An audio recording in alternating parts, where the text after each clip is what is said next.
नमस्कार। बीवीएम खबर 24 आवर्स के फरीदाबाद बुलेटिन में आप सभी श्रेष्ठ दर्शकों का हार्दिक स्वागत है। मैं जेबी शर्मा। आइए शुरुआत करते हैं पहली खबर से।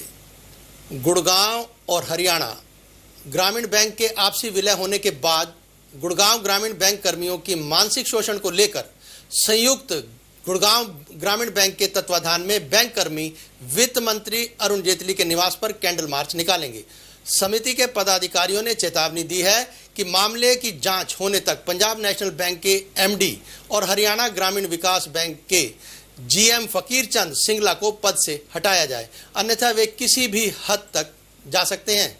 गत नवंबर को गुड़गांव ग्रामीण बैंक और हरियाणा ग्रामीण बैंक का विलय करके सर्व हरियाणा ग्रामीण बैंक बना दिया गया था, जिसका leading bank Punjab national bank को बनाया गया था। लेकिन विलय के बाद इसमें केवल हरियाणा ग्रामीण बैंक के अधिकारियों को ही महत्व दिया गया, जबकि गुड़गांव ग्रामीण बैंक के कर्मचारियों व अधिकारियों को इस घोटाले के खिलाफ आवाज न उठाने पर केवल दूर दराज स्थानांतरण करके दंड दिया गया, बल्कि कई प्रकार की धमकियां भी दी गई। ई गुड़गांव ग्रामीण बैंक समन्वय समिति के प्रधान मुकेश जोशी का कहना है कि ये विलय ना तो कर्मचारियों के हित में है और ना ही किसानों के हित में। पहले गुड़गांव ग्रामीण बैंक के किसानों को केवल 9% ब्याज पर ही ऋण उपलब्ध कराया जाता था, लेकिन अब विलय के बाद ये दर बढ़कर 14% हो गई है। पंजाब नेशनल बैंक की देखरेख में सर्व हरियाणा बैंक की औसत टर्नओवर भी नीचे गिर गई है। वे कल इसके खिलाफ अरुण जेटली के निवास पर कैंडल मार्च भी निकालेंगे।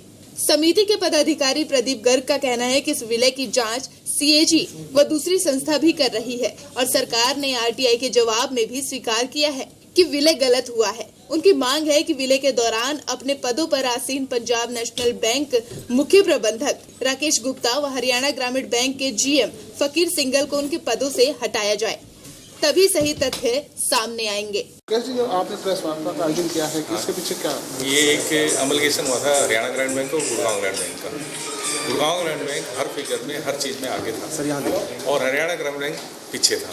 लेकिन गवर्नमेंट ऑफ इंडिया ने 2 बार हमारे पेरोल रिपोर्ट बनी, तीसरी बार भूपेंद्र सिंह हुड्डा जी थे, उनके कहने पर एक लेटर गया और अनऑडिटेड फिगर लेके गलत तरीके से अमलगेशन कर दिया गया गुड़गांव ग्रामीण बैंक को हरियाणा ग्रामीण बैंक। एक सेकंड राजकुमार, वेट सिर्फ इसलिए कि इसका हेड ऑफिस रोहतक चला जाए, रोहतक उनकी काउंसिल। और बड़े अचंभे की बात है, एक बिल्डिंग हुड्डा से प्लॉट लिया था इन्होंने, उसका पहले उद्घाटन हो चुका था बिल्डिंग के लिए, फिर भी भूपेंद्र सिंह जी को खुश करने के लिए हमारे जो चेयरमैन महोदय थे प्रवीण जैन जी ने दोबारा उसका उद्घाटन कराया।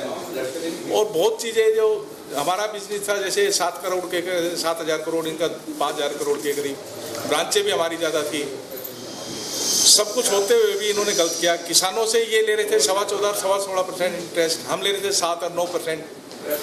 छोटे व्यापारियों को भी हम लोन दे रहे थे छोटे। और जब ये सब चीज़ें हमने CCI, CVC, कैग, RBI में गए तो उन्होंने इन्वेस्टिगेशन शुरू करी तो ये घबरा गए। उन्होंने हमारे एम्प्लॉइजों को 100 कॉल नोटिस, चार्जशीटें ये देना शुरू कर दिया, प्रेशर बढ़ाया गया, मुझे भी काफ़ी तंग किया गया, लेकिन हम पीछे नहीं हटे और लगातार हम आगे बढ़ रहे हैं। अभी भी ये कह रहे हैं कि केस वापस ले लो, हाई कोर्ट में भी केस चल रहे हैं। हमने कह दिया हम केस वापस नहीं ले सकते, या तो ऐसा माहौल क्रिएट किया जाए कि हमारे जो मेंबर हैं वो कहे केस वापस ले लो, अच्छा माहौल बनेगा। लेकिन ये उस चीज़ पर नहीं आ रहे। बैंक का भट्ठा बैठाने के लिए तैयार बैठे हुए हैं, RRB को ख़त्म करना चाह रहे हैं। PNB देश में ग्रोथ नीचे होते जा रही है तो वो नहीं चाहता कि RRB ऊपर जाए, क्यों जवाब देना पड़ेगा, RRB प्रोग्रेस कर रहा है तुम्हारा और तुम नहीं कर रहे, ये कैसे? तो ये प्रॉब्लम बहुत ज़्यादा हमारे यहाँ चल रही है। और आपने कुछ कर्मचारी साथी बर्खास्त कर दिए गए थे, उनका 2 कर्मचारी हमारे बर्खास्त कर दिए गए और इलीगल तरीके से हरियाणा ग्रामीण बैंक के रूल के अनुसार, जबकि गुड़गांव ग्रामीण बैंक के रूल के अनुसार ही ये कर सकते थे, वो रूल फॉलो नहीं किए। गवर्नमेंट ऑफ इंडिया कहती है जब तक नोटिफिकेशन नहीं होंगे रूल नए बैंक के, जब तक दोनों के अलग अलग रूल लगेंगे, लेकिन ये उस बात पर नहीं मान रहे। ये गवर्नमेंट ऑफ इंडिया की गाइडलाइनों की धज्जियां उड़ा रहे हैं। अब आप क्या चाहते हैं? अब हम न्याय चाहते हैं। अभी हम कैंडल मार्च करेंगे कल, अगर हमें न्याय नहीं मिला तो उसके बाद हम धरना देंगे, धरने के बाद आमरण अनशन करेंगे। तो धरना कहाँ, कैंडल मार्च कहाँ पे करोगे? जंतर मंतर पर जाएंगे, यहाँ से हम बड़कल मोड़ से चलेंगे कल 4 बजे।